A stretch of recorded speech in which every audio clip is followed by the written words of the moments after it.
Hey guys, welcome to me reacting to Game Theory, the murky history of Minecraft's underwater gods by the Game Theorists. Now, they uploaded this a little bit late, so yeah, I'm probably going to upload this reaction a little bit later, so probably like 8:30 or 9. But yeah, anyways guys, links in the description, make sure to subscribe to the Game Theorists. Let's get right into it. The ocean. A beautiful blue crystal on this cuboidal planet we call home. Home to sea creatures large. Oh, that's really nice. That's great for me. Everything's blurry. The reborn souls of the dead waiting to drag into your watery grave. What the heck? All today on Game Theory. For me, the footage is blurry. It is really blurry. Oh, Hello, God. Internet. Well, I Welcome don't know to Game Theory, where today we're engaging in a very mature 13-plus critical analysis of a fun-for-all-ages game. Wonder why. Minecraft. Wonder why Does it's that cover 13 me? up. Not gonna get hit by any FTC fines, right? Here, let me throw in some big words just in case. Entrepreneurship, anti-disestablishmentarianism, defenestration, Hey, rampant consumerism. you're helping me now. Boy, Hey. today we're getting our Little Mermaid on and going down where it's wetter, down where it's better, Sure. under the sea. In Minecraft, Hey, the underwater biomes this is not just 13 don't seem to get 13 enough up. love. 13 Sure, up. everyone is always 13 excited to make songs dedicated to the fiery death plains of the Nether or to discuss the mean hell. otherworldly void of the end, but the watery depths of the overworld offer just as many breathtaking sights, unusual creatures, Yeah, and head-scratching I have like mysteries, 7 and yet of those in no my one other really world. seems to care. It's kind of like art imitating life, because here in real life we're so focused on Nice. space exploration that most of our undersea biomes here on Earth have gone completely unexplored. I think we've only seen like 5% of them. So today I'm gonna change that. Not True. the 5% thing. Heck no, that water's cold. No, I'm just gonna sit on my Sure. butt and talk about oceans in a video game for about 18 minutes. Sure. What's the deal with the Guardians and the Elder Guardians? True, Where I did was they wondering come that from? too. Are they just giant fish creatures that really like hanging out in ocean monuments? Did they? My theory is that they were like, created by the ancient ones, and they just don't view you as like one of their own. So it's like, so then they became, they're basically like protecting their structure that like the old builders left, but then it's like they don't see you as an old builder or something like that. Build the ocean monuments? Seems pretty unlikely. And speaking of those buildings, what's the deal with those massive underwater mazes? How do the drowned fit into all this? What are these trident-wielding mer people? Are they Ooh. just zombies that fell into the water? Get ready to take the plunge, because Oh, today wait a and next minute. episode, we're diving straight into Next the deep episode? end. What first started me down the path of ocean mysteries were the Okay. Guardians, and their bigger granddaddies, the Elder Guardians. Sure. From a mob standpoint, I mean, sure, they're giant sea creatures with one eye and spikes. Nothing super weird there right off the bat. But Oh, they what give you initially mining got my fatigue. theorist senses give tingling you was the mining way that fatigue. they attack. With a literal laser beam. An Oh, yeah. underwater eye beam that requires time to charge True. up before it launches at you and causes massive amounts of damage. That's Yeah. pretty weird for a fish.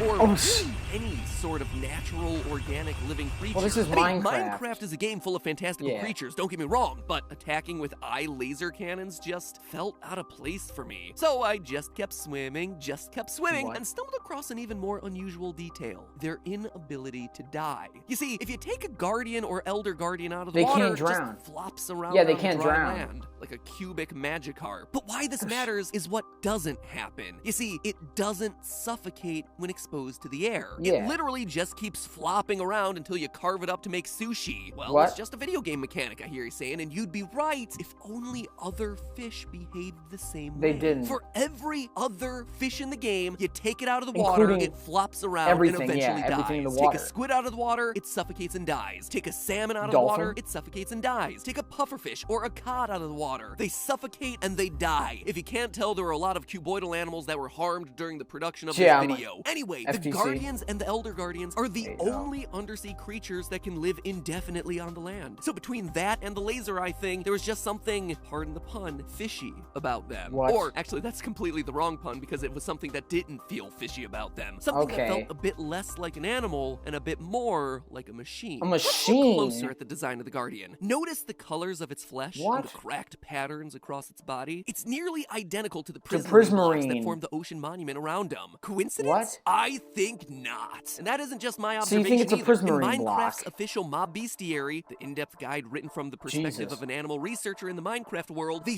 specifically allude to this fact. Quote, their skin is cracked, as if carved from some ancient rock, and their single white eye is somehow both unknowable and cruel. End quote. Ancient rock, you say? Like perhaps Prismarine? The very same stone that serves as the primary building block for all ocean monuments? Prismarine? The only place in the game where they spawn? Further supporting the idea that the Guardians aren't made of flesh, but rather of Prismarine stone is their drop behavior. When killed, the Guardian has a 40% chance of dropping Prismarine crystal, which, for a fish, doesn't make a whole lot of sense. I mean, if you kill a sheep, it drops you wool. If you drop a cow, it drops you like cow flesh. But if you're a non-organic creature built from the nearby rocks and minerals, well, that could certainly explain a whole lot. True. And speaking of their drop behavior, the mob bestiary does a drop of its own. Another interesting tidbit about the Guardians. Quote again, Elder Guardians will also drop a water-absorbing sponge if you find an adventurer. And if it doesn't drop a Prismarine crystal, one will find raw fish of some kind in its place. Some scholars think that this is evidence that its diet consists of fish and other natural watery foodstuff, but Guardians have never been seen to wander far from their temple homes to catch them, so we cannot be sure. End quote. It's an odd detail to include there at the end, right? To specifically call out, hey, they drop fish, meaning that they might eat fish, but, you know, considering the fact that they never leave the ocean monuments they spawn in, they do kill squids, though. Again, all the evidence seems to be pointing to these creatures not being animals, as I'm sure we've all assumed them to be, but rather some sort of artificial creation. A defense mechanism built of the surrounding materials, somehow mixed with real-life real-life fish DNA to protect the very monument that they spawn inside. Even the creature's anatomical design inside the mob bestiary seems to contain some level of secrets.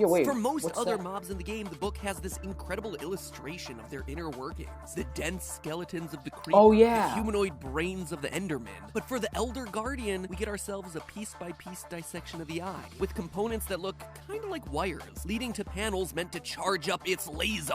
And underneath that thick, rocky skin, nothing much. A thin layer of pink with a gray area that appears to be stone. It's certainly not any sort of bony structure. It's not anything that resembles the inner workings of a fish, and it's certainly not anything that looks remotely organic. Lastly, it's worth noting that the Elder Guardian's eye will still have the ability to track a player who's invisible, seeming to suggest that this mob is dealing in the thermal I never even knew that. Tracking your heat signature rather than any sort of visual sign of your movement patterns. So again, another weird, interesting detail about these creatures. I mean, even the name seems to allude to it, Guardian. Considering they only spawn inside ocean monuments and they're called Guardians, if they were indeed man-made, well, clearly they were made to act as some that's what I was saying. Mechanism. That's what I was saying. What are they supposed to be protecting? Well, despite ocean monuments that's being what I was saying. complexes, there's really they don't think only you're two one of the unusual ancient rooms builders. worth calling out inside of them: the sponge room and the treasure room. The first is fairly self-explanatory. It's the sponge room. It is a room full of sponges. There's not much more to say there. I'm personally more of a loofah man myself, but still, it's odd that whoever built this enormous building deemed it necessary to dedicate a room to this one oddly specific item. More on that in a minute, because it's the treasure room that I think the Guardians want to focus on. You see, while every monument may not necessarily contain itself a sponge room, all monuments do contain themselves a treasure chamber, a central area with a tall ceiling and 8 gold blocks located in the middle. Gold blocks that are encased or hidden behind a layer of dark prismarine. And it's this right here that is perhaps the most oddly specific design choice hidden in the entire game. Here we are in the middle of this massive underwater complex made entirely of one material. Just varieties of prismarine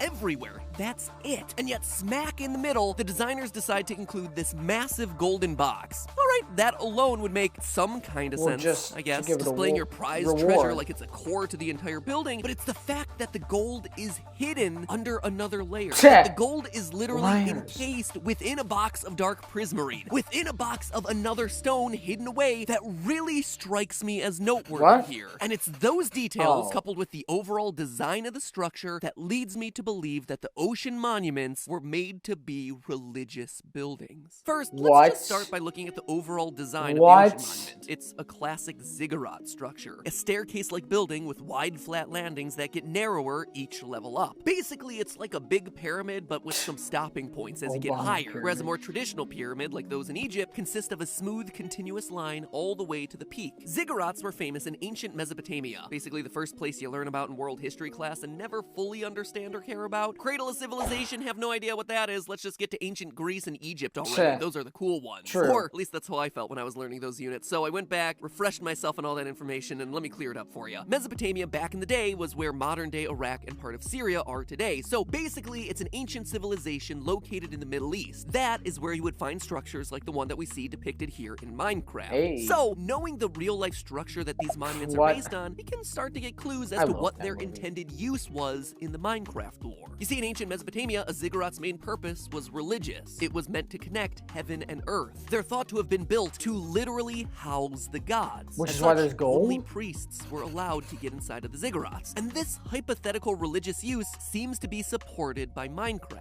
You see, one other key feature of the ocean monument is the fact that underneath the monument are 23 giant pillars that stretch down to the ocean floor. And it's always 23, unless of course there's some weird spawn hiccup. But that 23 number, I've said it so many times this episode, it seems so oddly specific, right? It has got to mean something. And wouldn't you know it, I think it does. What? You see, the number 23 is just one of those numbers that's considered to be really important 27? to humans. It's a prime number, which already makes it special. It's the number of chromosome pairs that we have in our body. It's basketball star Michael Jordan's number. There's a really bad Jim Carrey movie all about the number 23. So, you know, really important stuff here. But all joking aside, there's even something called the 23 Enigma. Essentially a belief that the number has some sort of magical or mystical significance because of how much it shows up in our day-to-day lives. So when it comes to numbers, 23 is kind of a big deal. Just behind top 10, lucky 7, and I guess unlucky 13. But when it comes to religion, 23 is an even bigger deal. You see, in the Islamic faith, there's the Quran. It's the Islamic sacred book, just like Christians have themselves the Bible and Judaism has the Torah. The Quran is believed to be the word of God as dictated to the Prophet Muhammad. And it took, get this, 23 years for the entire book to be revealed to Muhammad. It's also Muslim belief that the first verses of the Quran were revealed to the Prophet Muhammad on the 23rd night of the 9th Islamic month. So again, in the Islamic faith, the number 23 matters a lot, meaning that those 23 pillars in the Minecraft Ocean Monument could very easily be referencing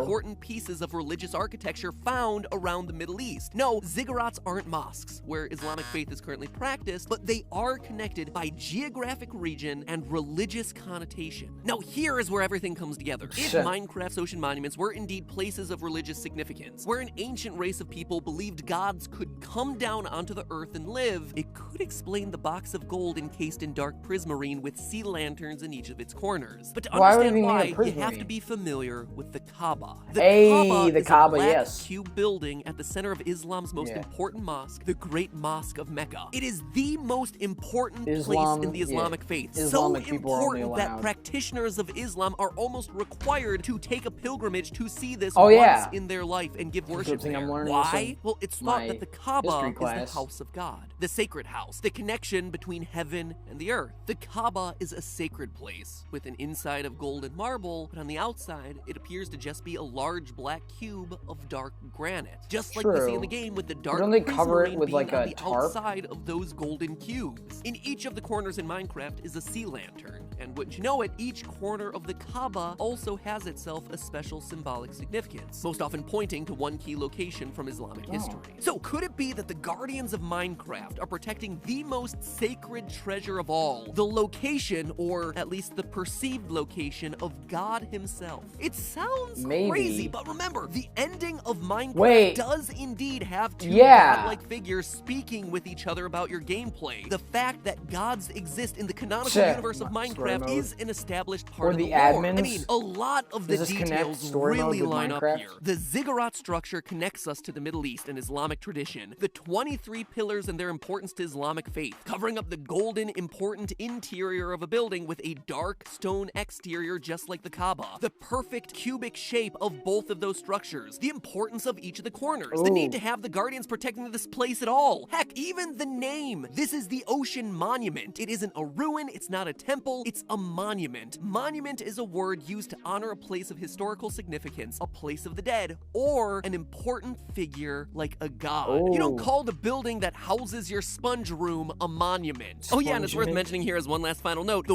one practical function of the ziggurat was actually to serve as just a high place on which the priests could escape rising water that would flood the Mesopotamian areas every year. Rising water, huh? Maybe the underwater monuments weren't quite so underwater. So we have ourselves the heat-seeking, laser-shooting fish that might have been man-made to protect an underwater monument dedicated to what may or may not be an ancient god. Now the only question is, who built it? Why would is it they here underwater? Wait, but hold on. So, but how could the Guardians like survive on land? Like, sure, they can survive on land, but they just flop around. So how is that any good? Like, did they build a moat where the Guardians could like swim? Like, because they're better in water? I don't know. And that, my friends, is explained through two words, the drowned. Yeah. But that theory will have to wait another day. In the meantime, remember, that's just a theory. A game theory. Thanks for watching. Nice. So honestly, I don't really know what to think about this theory. Like, it seems like there is evidence, but it's just like, that's what I said at the end. It's like, how did the drowns like survive on land? Because if this was on land before it was underwater, and the drowns were man-made to protect the structure, then how? Like, how do they like, they can survive on land, but like, they don't walk around on land. Like, they can't like, you know, traverse on land easily. They just flop around. So that's why I'm like, that's one thing that kind of debunks this theory a little bit. It's like, how do they do that? So, yeah, I still think this is a good theory. Honestly, it's not bad, and I see where, you know, Matt Pat, like, what he's thinking. And there is a part 2 with the drowns.